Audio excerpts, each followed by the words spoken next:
Next up, we're going to be taking a look at getting ready for our Wix settings. The first thing we're going to take a look at is our general store settings. We have our shop name, our country, our state, and our postcode. All pretty straightforward. When we come down to our Wix settings, we've got a few things to look at here.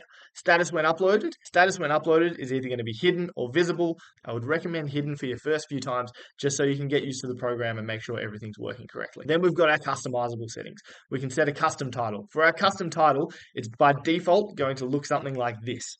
However, if you prefer it to be set up in a different way, you can use our placeholder buttons to do so. As you can see here, I've got it set up as the card name, the set name, and the card number. So that's how it will be displayed on your website. You can also add other details such as your condition, or if you'd like to add something like your grade or your rarity, this is where you can enter that here.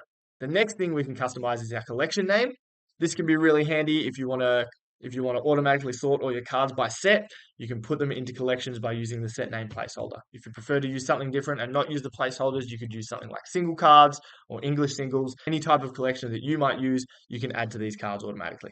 And lastly, we have our custom description. This can be really handy for SEO. I'm going to show you a really simple example of something you can do where you could say, get the name of the card from the set name. And as you can see, this will place in the placeholders. You can put out a really fleshed out description and use these placeholder buttons to fill in the gaps and make unique descriptions for each of your cards. Once we're happy with all our Wix settings, we're going to hit save and continue. We're going to take one last look at our cards before we export.